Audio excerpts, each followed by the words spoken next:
another episode of Let's Talk, exploring the issues affecting all of our lives. I'm your host, Austin Harris. It's been said that coaches have a profound impact on student athletes, schools, and communities, and through their efforts, touch thousands of lives. Well, today it is our pleasure to explore one such Caymanian legacy who has, during his over quarter century, first as a player and then as a head coach and technical director, been leaving his mark on a number of young Caymanian football players across all three of our islands. It is our pleasure to welcome to this episode of Let's Talk Sports, local Caymanian icon, Coach Gillie Seymour. Coach, I want to say what a pleasure it is to have you here on today's show, and thank you for joining us here on Let's Talk. And it's a pleasure to be here with you too. Indeed, sir. Yeah. Well, we normally like to get to know a little bit about our guests, and I think in your case, we will begin with the name. What I know you as, and what I think the community know you as, Coach Gillie. Gillie actually isn't the name your mother and father gave you, but it is, like throughout the football scene, it was a nickname that kind of stuck. So talk to us a little bit about how Gillie came about. Okay, my dad came from Belize. Okay. And his name is Ernie Gill. All right. But my mom named me Ernie, but they gave me the family last name here, Seymour. But my grandmother, knowing my father well, and seeing me run around the yard, would always say, Ernie Gill, come here. You look just like your father. You're just like your father. You're everything like your father. Okay, all right. So, and that's how Gillie came about. And then my friends used to call me nicknames like Fish Gill and Gillfish, and we used to have fights over that and throwing the gills out when we cleaning the fish, and see, do I look like the gills? And then they dropped the fish and start calling me Gill. All right, all right. And then that stuck. And that stuck. And then later on in my life, I realized it was unique. And then Miss Alice Anderson, I used to work with her. And when I was going to high school, like go there, work at the gas station, and do stuff to make a little, a couple of dollars going to school. Mm-hmm. And my friends would come by and ask for Gillie. And Miss Alice said, his name is not Gillie. His name is Gillie. And you all come back here calling him no Gillie, because his name is Gillie. And then it became Gillie. Okay. All right. So that was Gillie, and Miss Alice Anderson, she's the one saying made sure that people pronounced it properly. Gillie. All right, all right. And I stuck to that too, because I couldn't let Miss Alice down. No, not at all, not at all. I know the lady in which you speak of. Yeah, Mr. Val Anderson, not the whole family. Then we couldn't let them down. Wonderful people, wonderful people. Salt of this earth. Let's talk about your football career. As I understand it, you first began playing football, organized football, that is, with a junior team called Rovers back in the day. Talk to us about your early years as a football player. Yeah, well, I used to attend Truefield School, so there wasn't much football there. The football went on in the government school. So my friends from the government school, like Raina Miles and Clarendon Miles and those guys, they had a junior team. So they invited me to come and play with them. And when I went, I couldn't play too good. Oh, really? No, I didn't know the game that good, because like I said, we never really played much football at Truefield School. But then they put me into the defense, because those days the worst players go into the defense. Okay. But I graduated from defense to midfield, and then from midfield to become a striker, and then from that for playing 15 years for the Cayman Islands as a striker. Wow, wow, that's excellent. Now, who were some of the other notable names in Cayman that perhaps may have also been getting their start, and who maybe were on the team of Rovers with you at that time? But like I said, I remember guys like David Whitaker, Raina Myers, Clarendon Myers, guys like that, Yeah, indeed. Were the Rovers the only team you played with, or no? After that, I went into another team called the Lynx. Okay. It's a junior team, with Floyd Borden and Donald McLaughlin and those guys. And we were sponsored by Mr. Mike Simmons from Mango Tree. And we I can remember, like I said, when we got to the age of 17, that we all started to get licensed. We could borrow his car on the weekends, but we had to clean it, make sure we take care of it, and don't mash it up. All right, so we had to be good drivers. Yes. We couldn't speed. Okay, all right. There was the rules of discipline, and that's the only way we could get it. Even to go to our graduation, he lent us his car so we could go to the graduation. So. How old were you when you first started playing football? I was about 10. 10? 10. Really? Yeah. And when you joined the Rovers team, how old was that? Like I said, that's when I started playing, you know, on that age. And then I went on from then. I played in the junior league for like 7 years. Okay. Because when you reach 17, then there's no more junior league. Right. You go straight to the men's league. And then I played for Saprissa. Uh-huh. You know, then with Danny Hugh and Lenny Hugh and they were in Kirk Tibbetts and all those guys was involved in Saprissa. Tony Dixon, so I and Skinner Donalds, you know, Errol Cole, those guys. I played along with them. Did you say Kurt Tibbetts? D. Kurt Tibbetts? Yeah, just really good football. What position did he play? He was a striker, man, big and strong up front, man. You know, kick the ball hard. Wow! All right, I learned something new there. That'll be a conversation. Yeah, I think he also played for a team called the Blocks too. They're sponsored by Flowers Blocks. They were named Blocks. I think Kurt played for that team too. Okay, I did not know that. What I did know though, that your football career blossomed. You, beyond a shadow of a doubt, were a natural player, and that talent over the years elevated you to represent the Cayman Islands at the national team level. And if I'm not mistaken, I think you and I chatted once upon a time stating that you were a member of the best national team ever assembled, that of course being the 1983 to 1986 Cayman national football side. Talk to us about those years and why, in your humble opinion, that was the best team ever assembled in the Cayman Islands. One, they were all skillful. Two, they were in top physical condition. Because to play for Coach Wilson, you had to be fit. First thing you had to do was endurance running. And when you're doing endurance running, you had to run behind Ronson, Haylock, and Olsen Bush. And if you could keep up with Ronson, Haylock, and Olsen Bush, you could make the team. So when you do the 2-mile endurance run, you're going through the dike roads. And you got to have stamina to stay with Ronson and Olsen Bush. And they were the midfield generals. They ran the midfield. And they said to be in the midfield, you got to have stamina. Well, Olsen and Ronston had stamina and skill. Mm-hmm. When did you know that whilst playing was certainly an area that you were proficient at, when did you know that it was coaching that certainly would be your guiding light and the direction you would take in your later years? Well, actually, in my early days playing the national team, I didn't play with that team. I was playing with like Reynard and those guys. And, you know, we were a mixed team with, you know, some expatriates from the island and stuff. And we went on to Belize like in 1975. Mm-hmm. First came a national team that toured away from the island, went to Belize. And even we had a police player named Ronald Young who played on that team also. You know, we went down there. It was a charter that the Ballaramas had put on, you know. Mm-hmm. And, you know, we went there and we played. And then we went back again in 1976 and played in Belize again, mm-hmm. you know, and it was a good team. But being along with Reynard and playing with Reynard, who was our star player. This is Reynard Moxon. Reynard Moxon, right? He was our star player. Who at the time, he was Cayman's first professional football player. Yeah, he became our first professional footballer because he played, I think, for short stint in the NASL, which was known as the North American Soccer League. Mm-hmm. And he played, I think, was a team in Toronto or something like that, but he just stayed for a while. Then he came back home because it was too cold. Quite right. Yeah, it's difficult to adapt to the cold, you know. And then I think he opened a sports store with, I think it was like Kent Rankin, Bigger Rankin. Mm-hmm. They opened a sports store. I remember it. And then on 4th Street. Then someone was putting this, these people were putting this youth team together to host a team that was coming from Miami, Region 191. And Reynard calls me up and said that these people need a coach to coach this team, you know, down at the Annex. And like I said, at that time we were just on the national team, playing with our club team, Interpool, and playing good football, right? Yes.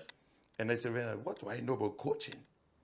He said, Gil, I can't go. I can't leave the shop because I have nobody to take care of the shop. Mm-hmm. So I said, well, he said, just go and teach them what you know. Right. You know how to play football, you know how to pass, you know how to dribble, you know how to shoot. Go and teach it to them. So I went down there and found Miss Christine Guilford, Mr.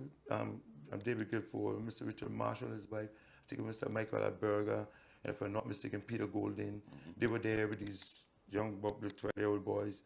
They wanted me to coach, and that's where we started. All right. Now, I would imagine, like your football career as it began, you stated you weren't, you know, much of a football player, but certainly you learned. You went from defense all the way to striker. As you just admitted, you know, you knew nothing about coaching, but others had confidence in you, and certainly you had the knowledge of your own skill and how to play the game, and certainly was a simple matter of passing that on. But surely along your road as head coach and technical director, you must have had some mentors. You mentioned Renard Moxham being, I guess, perhaps the reason you first became a coach. Were there other persons that were instrumental in developing the skills that we know today as Coach Gillie? Mr. Chung, as a coach, Coach Chung was brought to the Cayman Islands as our first technical director. He was brought in by Alan Moore, who was the president at the time. And at that time, we were preparing a team to play a team from Jamaica called Hilaire. And when they came to the island, they wanted to bring him by my training session right at the prep school, lower prep school on Walker's Road. And he told them he was not going to come unless I invited him. And they asked him why. He said, we bringing him in as the technical director. Why are you not going? He said, if I don't invite him, he will not come. So I invited him. He said, that's the respect I had for you. That's why. I said, you have to invite me. That's why he told me. He said that he respected me because when he came here, he said he heard I was the only one that would take a set of youth and coach him. Nobody else was coaching. Yeah. Now, is it true that when Winston Chung passed away, again, another icon in the football scene in the Cayman Islands, you were coaching a team at that time? The under-20 national soccer team at the under-20 World Cup qualifiers in Bradenton, Texas. In Texas, so you were overseas. Overseas. When you got the news that your mentor and friend, Coach Winston, had passed away. Mm-hmm. Obviously, that had to have a profound impact on you, and certainly, your job at that time of coaching that team. Tell us about that time in history, and how difficult was that? It was difficult because it was hard for me to even go to coach that day. And my assistant coaches were Lee Ramon and Colin Duggaroo. And my son, Antoine Seymour, was the manager. And I told them, they must coach the team. I can't. And they said, no, you have to coach. And I went into the room and I stayed in there for a while. The boys went out and warm up and came back in. And then I said, okay, I'll go if you all give me 1 minute of silence for Winston Chung. So they asked the CONCACAF people to give a minute of silence for him. And we went out to play against Guatemala. Mm-hmm. At that time, the CONCACAF people was thinking that Guatemala will trash the Cayman Islands like by 10 goals.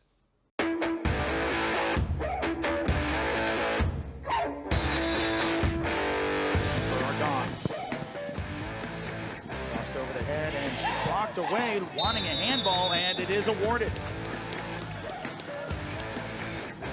Roach, the shot, and a hand to it, but it finds the back of the net. Now a run for the Cayman Islands. Onside, one to beat, tries to slide it through, and the equalizer in the 30th minute. Keon Parchment with a perfectly timed run. Transfer across, low pass to the spot, untouched, and into the back of the net. Perfectly slotted through. Now on the break, long shot, and now the second effort, and we're tied. On the follow-up, the substitution and the fresh legs of Mason Duval. One to beat, has to get around him, and the tackle cleanly made by Hernandez. We drew 2-2. Wow. And should have been given a penalty at the end that was denied of us, that could have possibly make us win the game. Really? Really? Wow. So at the time you were coaching the under-20 team, your icon and friend Winston Chung had just passed away. You struggled about whether or not you would be able to coach that game, but you did in the end go out and coach, and certainly it turned out to be perhaps one of the most notable games of your coaching career. Whilst there were many of them, but certainly a win against a Guatemalan team at that time, which were, the expected powerhouses, going up against a team like the Cayman Islands that they were supposed to. They're founding members of CONCACAF. Right. And the CONCACAF representative said to me when he was coming back in, he said, you and your team exceeded all expectations CONCACAF had of you. And I said, what do you mean? He said, we thought you guys were going to be trashed. Mm-hmm. But we came out and drew 2-2 with them. 2-2. And there was a time in that game, the closing moments of that game, if memory serves It correctly, was in the closing moment. where there was a foul, a blatant foul in the 18-yard box. My forward beat the goalkeeper. The commentator said that the goalkeeper made a good tackle, but he didn't touch the ball because Kian pushed the ball away from him. Yes. He played Kian. He took Kian away inside the box. If you can get it up close, you'll see. Yes, But it's okay. And that was the time before VAR, wasn't it? Yes. Before you could go to the booth and take a look and see what really happened. Yeah, those during the tournaments, they didn't really use the VAR. The VAR is for the bigger game with the bigger bucks, you know. Well, I take your point, but certainly it was one of those occasions where, had that penalty been allowed, Cayman could have walked away with a victory over Guatemala, which would have upset certainly the region. No one would have been expecting that. And I think that is a credit to you during that time, which was, again, as we mentioned, very difficult. Football has been your life. You are versed. I was talking about mentors. One man name that I really wanted to mention, I got to mention every time I talk about Coach Young, is this man, is Mr. Danny Yu. Well, his brother, Mr. Lenny Yu, was inspirational in my life too. But Danny was like a mentor. Okay. Because Danny, like, he always talked to me. He treated me like a son. So I was always go by his gas station and sit and talk with him, and he was always teach me how to go down the road, you know, and do things that was good, you know, and stuff like that. So Mr. Danny Hugh was a serious mentor in my life that a lot of people don't know about, but I want to say that. Yes, indeed. Well, thank you for that, and I'm sure, obviously, his family. Thank you for remembering him. These are important persons, and they touch your lives, and they are the ones you certainly give credit to. And my first coach was Skinner Donalds. Skinny Donalds. He used to be here. He used to work as a pool. Skinner Donalds. I think he was over in Florida now. Okay. That was my first coach, and I was born on his birthday. All right. Now, as I mentioned before, you are well versed in the practical aspects of football, obviously from your player days. That experience that you bring to the pitch based on your years going through the ranks. But you are also equally well versed in the theory or academic aspects of the game as a result of various seminars and studies and education and courses that you've been on throughout the world. Maybe, well, we don't have time to list all of them, right. But maybe talk to us about some of the academic training you have benefited from over the years. Well, the first one is my first course that was taken over by Coach Vincent Chung, chaperoned me to Trinidad and Tobago in 1988 and attended FIFA World Coca-Cola World Youth Academy, which teaches you how to coach children in a 2-year age difference, under 6, under 8, under 10, under 12, up to under 18 and 20. Mm-hmm. And you follow this manual, and everything that it tells you how to coach a child at a certain age is so true. You know, who's the most important person to the 6-year-old? Who's the most important person to the 8-year-old, to the 10-year-old? You know, and what kind of training you should give to those players? Which skill is the most important? Yes. I understand there was an opportunity afforded to you to actually study at a university to get formal qualifications as a coach and technical director.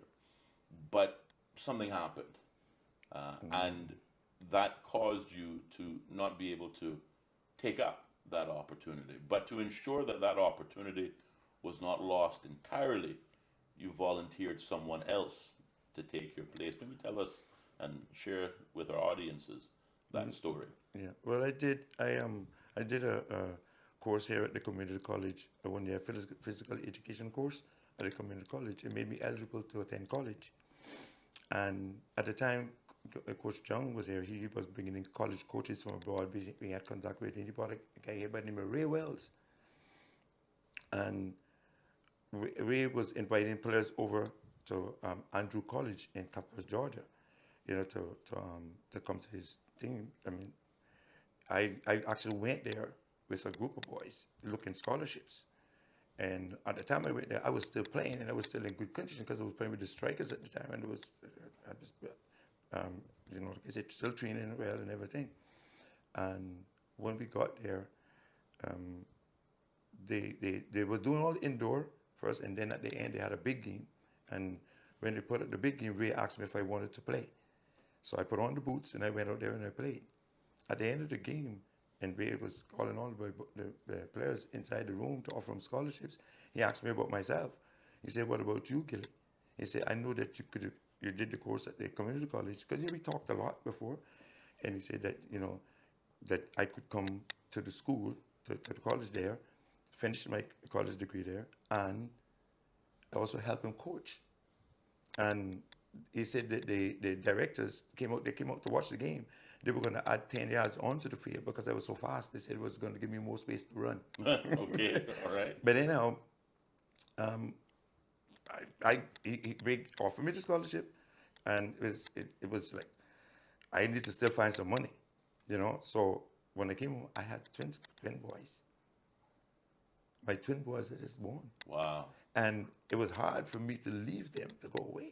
Yeah. And I was trying to get the help that I needed, not just for me to go to school, but also to take care of them while I was going to school. And that's the help I couldn't get. Right. So I decided I'm going to stay and take care of my children. And I'm going to leave them, right? And one of my players, Richard Flores, came looking for me. And the other boys who was going off to school was on his team, Yobo Rangers, and he wanted to go. Mm-hmm. And he said to me, "Coach Gillie, Ray's gone to Lindsey Wilson in Kentucky. Bradley Huff is still at Andrew College. And he says there's only one scholarship left, and it belongs to Ernie Seymour from the Cayman Islands. Mm-hmm. And the one how you can get it is if you can give it up." So he said, "My mom will make the phone call, overseas call, to let Bradley know if I could get your scholarship." And I drove to Mr. Judy's house, and we made the call. And I told Bradley to give my scholarship to Richard Flores because I didn't want to lose it. I think that is heartwarming on a number of levels. You've just given birth to your first sons, twins. Challenge then was, do I raise my family or do I go to school? Many would say it's a no-brainer. We know the answer to that question before it's asked. You chose to be a father. But rather than lose that scholarship opportunity altogether, you gave it to someone in my generation to ensure that the next generation had that opportunity. That was one of the first players that I started coaching. Yeah, that's incredible. We talked about some of your more memorable moments as a coach, and without a doubt, I think the 2019 Under-20 game against Guatemala that we spoke about has to feature in that memorable highlight reel. But I think before that, 2015, you were coach of, was it the Under-15s? The Under-15, which was the same team. The same team that played in 2019. Against Guatemala, because at the time they were Under-15. Right. And that same team, as I understand it, were the only team in history, is the only team. Historically, fact, the only Cayman national side to take a medal. To win a medal in CFU. The Caribbean Football Union competitions. Tell us about that game and certainly the performance of that strong squad. Yeah, well, we started selecting those boys first from primary school, all the better players from the primary school, and then we started bringing them together and training them on Saturday mornings. We had coaches coming to the annex, just working on the basic fundamentals and stuff, teaching them all the basic stuff that they need to play the game, and then when it came to the Under-15 competition, we were going to have a competition here. It was going to be the CONCACAF Under-15 competition we had held previously. Mm-hmm. It was won by Honduras. And this one was going to be huge, with Brazil and England and all those teams coming in. And then the thing happened with Jeff them, and it was just jerked. CONCACAF just jerked everything from the Cayman Islands. Nothing was happening with the Cayman Islands in FIFA at the time. Mm-hmm. And the team was getting ready to go to play in this tournament, and the coaches that were selected to take them said they didn't have the time to take them over to this tournament in St. Martin. And then they called me up and asked me if I would take the team. And I decided, my son actually called me, and I decided I would take the team because we always wanted the team. We were already working with them on Saturday mornings. And I took the team, and we started training for this tournament in St. Martin. And the first thing I told him, I said, I'm like the Brazilians. You got to start with your conditioning work. You got to get fit. Mm-hmm. You want to play good. You want to last long in the game. You got to get fit. And that's where we started building that team. And that team went on to St. Martin to the tournament. and we won our group over in Angola. We won all 3 games. We won 9 points, undefeated. Wow. Then we came back to St. Martin and played Antigua in the quarterfinals. We defeated them 3-1, and then we ended up playing Dominican Republic in the semifinals, and we lost 1-0 to them by a penalty. And then we went on to the third place playoff, back again against St. Lucia, and we defeated St. Lucia for the third place medal. I have to ask, Coach Gillie, and again, you know, you've been a part of the football landscape for over a quarter century. Are our best years in football at the international level behind us? Are they stories only good for nostalgia when we remember, you know, 83 to 86, when we remember Yobo Rangers and, you know, you're under 15 and you're under 20, teams that today still hold the record for bringing back a medal for the Cayman Islands. We haven't seen that kind of victory at the international level for, well, a long time. And I have to ask, are our best years of football in Cayman behind us, or is there still a ray of sunshine, still a little magic left to be seen from Cayman football? Still a ray of sunshine. What happened back there, we got to build on. But we got to remember, because the young players here don't know their heroes, don't know their past players. Like in Brazil, the players know Pele, they know in Argentina, they know Maradona. In England, they know Bobby Moore, you understand? Yeah. Here, the kids don't know about Richard Hugh. The same guys that was in that team, Ronson Haylock, Olsen Bush, you know, Lee Ramon, David Whitaker, who scored the goals against Orange War, you know, Paul Ramon, Antonio Smith, you know, so, but we got to build on it. And let me tell you, I'm still working in the camps, the soccer camps, and I still work with kids around the island. And we got some very good, talented players coming. Mm-hmm. But what we got to do is to find out what works good for us and what we need to do to go to the next level. Yeah. You know, it's not that the talent is not there. Also, last night at the West Bay camp, I have a boy down there who, if you see him, you can say that's our Lionel Messi. Really? Yeah, and he have one, as they would say years ago, he have one wicked left foot on him. Okay. You know what I mean? So we can talk about it like that, you know, and then I could talk about a lot of other talented boys that I know that we got coming up, but we just got to make sure that we continue to build on it, and we got to focus on the grassroots. Yeah. We got to get back to the grassroots and start building the basic fundamentals, and the local kids need to be paid a lot more attention to. Yes. Yes. The ones who's what they would say is a liability, as a possibility that could go the other way. Yes. We kind of start to lose the focus on those kids. We need to put a little more attention. And how important is it, not only for teams? I mean, as you're under 15, which grew into the under 20 team that played together for 4 years, if not longer, but together, and that knowing what the other player is going to do before they do it is as important to the game as is conditioning and natural ability.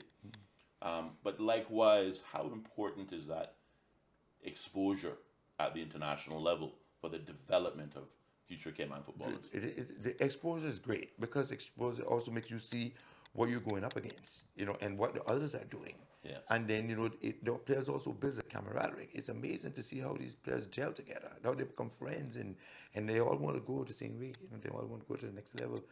You know, it's very educational when you expose the kids up to a higher level of the game. Indeed. Well, your formal coaching career came to an end in April of this year with the Department of Sports after, I think it's 26 years. 26 years I worked in the Department of Sports. You were, interestingly enough, you were not only a head coach and technical director of football teams, camp director for a number of summer camps, but you also taught physical education in the schools. 26 years of leaving your mark on countless Cayman lives. What's next for Coach Gillie? Well, I'm continuing to do my coaching, because, like I said, I'm still actively involved in my club. Mm-hmm. You know, I'm still actively involved with the field marking, which I've been doing for many, many years at the international level and also at the local, domestic level. You know, and I guess my exercise by, you know, doing my field marking keep me in shape. But like I said, I'm going to continue going until I physically can't go anymore, working with the youth of the Cayman Islands and sharing my knowledge with them. I'm not going to make my knowledge go to waste. As long as I'm alive, I'm going to continue. Like I said, I just came back from the BRAC, attending the soccer camp over there with the kids. I'm at West Bay this week working with the kids. I'm going to continue, like I said, until I physically can't go anymore. Fantastic. Speaking of your domestic football team, the Cayman Athletic Sports Club. Cayman Athletic Sports Club, they have been arguably one of the more successful teams in league football. And in the youth football division especially. And also in the men's football, we did well also. What are some of the keys to that success? Again, building camaraderie, building a family, bringing the kids together and getting them to be friends, and growing together as friends and learning the game. The game is built on 4 pillars, and the physical, the technical, the tactical, and the psychological pillars. So you got to combine all of those things and build them with it. And they need to understand it, and you got to educate them. You got to educate them about the laws of the game, because the game played by laws. You have 17 laws which were written at Cambridge. Like I said, most people don't know that the game is named association football, because in England it was 2 kinds of football: rugby football and association football. And to distinguish the difference, that's why they gave them those names. So the name soccer derives from the abbreviation of association, which is ASSOC, A-S-S-O-C. That's where soccer come from. And the English was saying soccer a long time before the Americans, but people think it was the Americans who gave it the name soccer. But soccer is to distinguish the difference from Australian football, from gridiron football, which we say that's football, and half the time you're running with the ball in your hands. Mm-hmm. But then to know that now in the modern days, people don't say association football, they say soccer. Mm-hmm. Yes. But that's the official name, association football. Again, skilled in both the practical as well as the theoretical aspects of the theory of the game. Well, ladies and gentlemen, he may be retired, but certainly far from tired. And I imagine this is not the last we will see of Coach Gillie or hear of Coach Gillie. Coach, I want to thank you for being our guest. I want to thank you on behalf of our audiences, on behalf of some of the parents of the young Caymanians that you have mentored over the years, that you have helped to develop, and who are obviously out there in the world today doing great things. Thank you on their behalf for your dedication, time, and effort. An opportunity for some closing remarks. Well, like I said, thanks again for having me. Thanks again for giving me the opportunity to be on this show with you. And for someone who I grew up with too, because we were neighbors down the road. We were, once upon a time. Again, thanks for everything. And continue the good works that you're doing. Thank you so very much. Coach Gillie, ladies and gentlemen, a national, local icon, and certainly has left his mark on football here in the Cayman Islands. As always, we hope you have enjoyed today's episode as much as we have. If you did, remember to like, share, and subscribe to our YouTube channel, and feel free to leave any comments you wish, and we will certainly have an opportunity to respond to them. Please tune in every Tuesday and Thursday at 4 p.m. for another episode of Let's Talk, exploring the issues affecting all of our lives. I'm your host, Austin Harris. Until next time.